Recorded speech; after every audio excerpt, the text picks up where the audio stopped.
Hello, welcome back to the channel. Do you hit your woods better than your irons? Or your irons better than your woods? Well, I think I know why.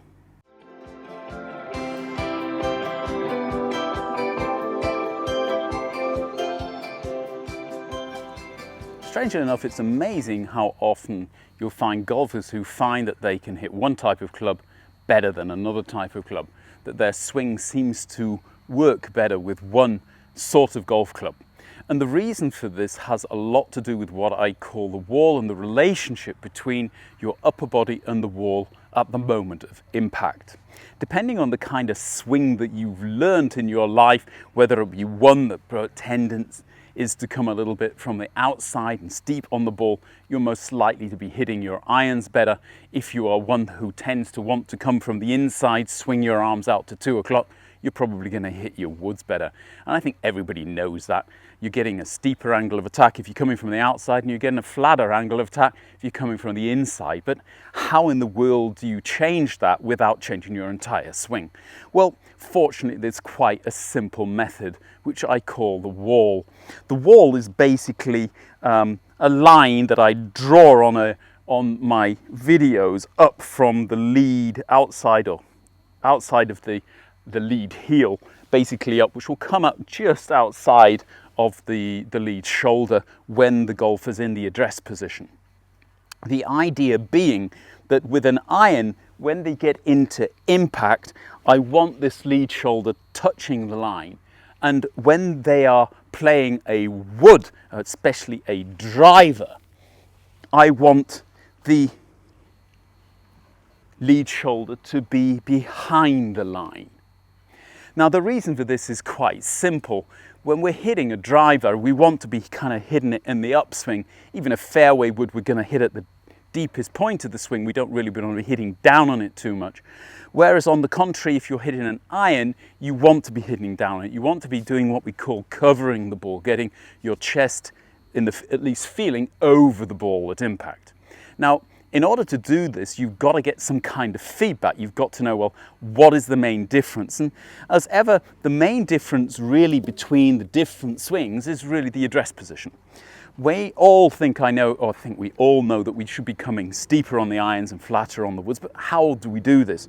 Well, the very first thing to look at is basically your spine angle. You're going to have more spine angle with your irons and less spine angle with your woods. You're trying to get yourself to a point where your shoulders are capable of turning parallel to the original plane of the shaft or angle of the shaft at the address position.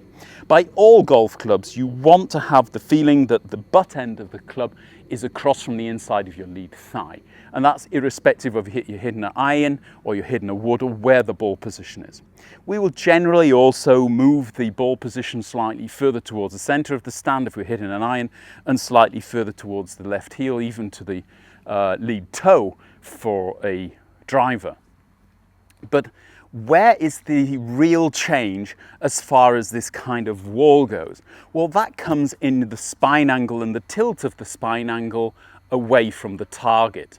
This tilt is originally caused simply because your trail hand is lower on the shaft than your lead hand, and your hands are not across the center, or should not be across the center of your stance. So the butt end should not be pointing at your belly button. It should be pointing more kind of up towards your lead hip. And the easiest way to check that is just basically if you were to let the club go, it should fall on the inside of your lead thigh. And the combination of this hand position with the deeper hand position of the trail hand will actually cause your spine to tilt slightly away from the target. This will get larger the wider your stance if your hand position doesn't change. So if I'm standing there almost in a stance where I'm chipping the ball, you can see that my shoulders are pretty parallel to the ground despite my trail hand being deep.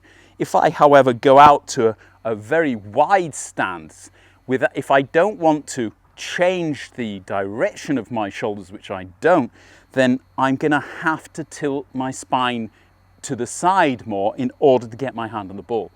This will also cause a slight change in the path of your swing.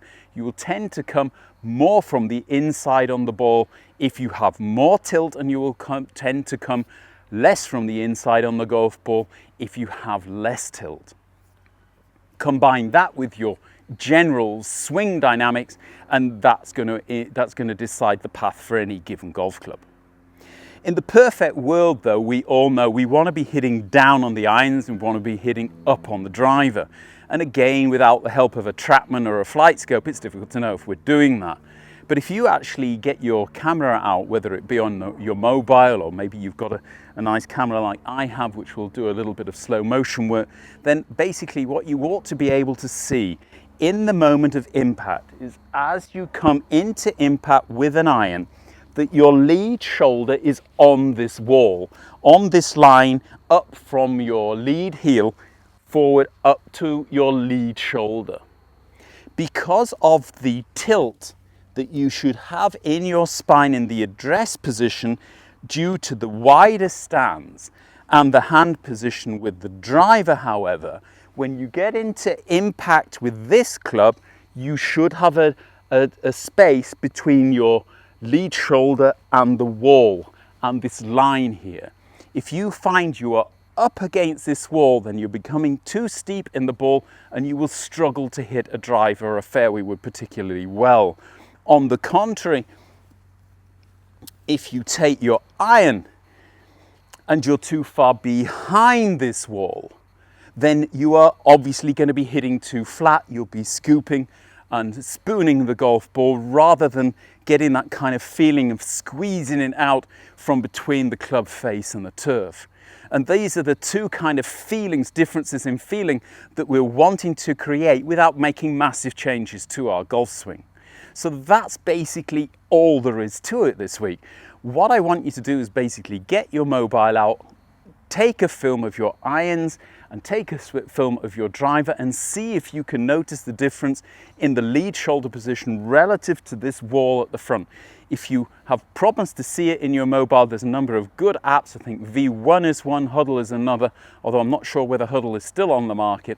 You should be able to download an app where you can actually draw lines on the video, and that way it will be easily visible whether you're actually doing this correctly or not. But generally speaking, I'll try and hit you one here with the irons. We want to be covering the golf ball, getting that lead shoulder on the line. With the driver, on the contrary, because of the starting position, wider stance, more tilt away from the target, we want to be behind the ball in impact. Probably overdid that a little bit, but you know what I mean. By doing that, I'm going to be hitting the driver nicely on the upswing. I'm going to be hitting the irons nicely in the downswing, getting lots of compression on the golf ball. And I should find that I'm then able to hit my irons as good as my woods, and my woods as good as my irons. And the world is a wonderful place. If this helps you as ever, please hit the like button. If you haven't subscribed to the channel, please do so. If you would like to support the channel further, we have a Patreon site. Thank you to all of my patrons, and if you would like to become a patron, I shall leave a link below. Until the next time, thanks very much for watching. Bye-bye.